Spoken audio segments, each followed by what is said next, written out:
მე მინდა ჩემი ერთი წუთი დავუთმო ხანდაზმულების თემას. რა არის სიბერე? ეს არის ყველაზე სათუთი ხანა ადამიანის ცხოვრებაში. ამ პერიოდში ყველა ხანდაზმულს აქვს შიშის შეგრძნება, რომ რაღაც უნდა დამთავრდეს. და ამ სულიერი მდგომარეობის ფონზე ეკონომიური სიდუხჭირე, ჯანმრთელობის პრობლემა, ხშირ შემთხვევაში ძალადობა და ცუდი მოპყრობა კიდევ უფრო ართულებს მათ ყოფას, რომლებსაც ხშირ შემთხვევაში ყველაზე მეტად სჭირდებათ ზრუნვა და ადამიანური ურთიერთობები. ამ კომპონენტების ნაკლებობის გამო დავაარსეთ საქართველოს ხანდაზმულთა და მიუსაფართა მხარდაჭერი ასოციაცია მზრუნველი.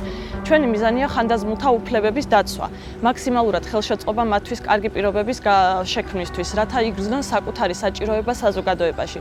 ჩვენი კვლევების მიხედვით საკმაოდ დიდი რაოდენობა აღმოვაჩინეთ მარტოხელა მიუსაფარი მოხუცებისა და სწორედ ეს გახდა ჩვენი მთავარი მიზანი, რომ მაქსიმალურად შემცირდეს საქართველოში მყოფი მიუსაფარი ხანდაზმულების რაოდენობა. ნებისმიერი ადამიანის ხელშეწყობა შეიძლება და ჩართულობა შესაძლოა სასიცოცხლოდ მნიშვნელოვანი იყოს თითოეული მოხუცისათვის და გახდეს მათი თქმილი სიბერის გარანტი.